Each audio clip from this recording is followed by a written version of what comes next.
This is the Landmine Deadlift. So Landmine set up here, you got barbell, you got plate on the end, and to set that up, you're gonna walk towards the bar, so kind of the edge of the bar or the back of the bar is between the arches of my feet. Then in order to get down to the bar, I'm gonna think about hip hinging. So I'm gonna think about pushing my hips back towards the wall behind me, trying to get tension through the back of my legs. As I do so, my back should stay nice and flat as I work my way down to the bar. So once I get to this position, I have hips back, I have chest forward, back flat. Grabbing the bar, you want to set your posture with your shoulders. So once I grab the bar, then I'm going to kind of squeeze at the shoulder blades and think about pushing from my hips up into the bar, and then controlling back, pushing my hips back and away from the bar, trying to keep that same tension kind of through the back of my legs.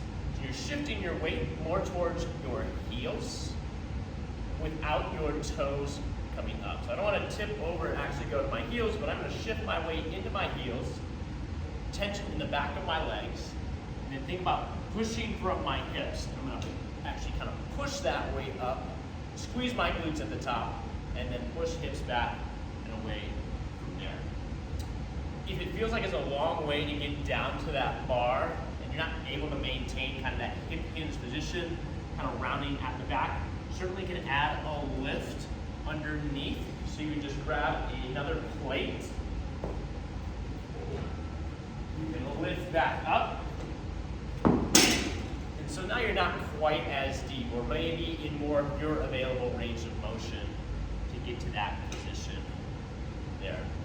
So Landmine's a great way, another alternative to work on a deadlift or a hip hinge.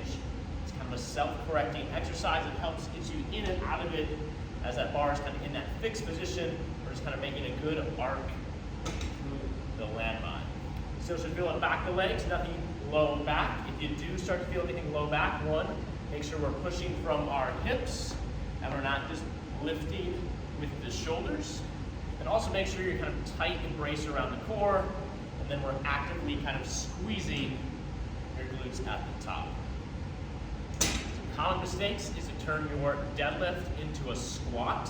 So my knee should be straight, just not blocked, because I don't want to turn this into butt to the ground with knees being primary bend. I want to think butt to the wall, just keeping a slight bend in the knees or just soft knees. This is the Landmine Deadlift.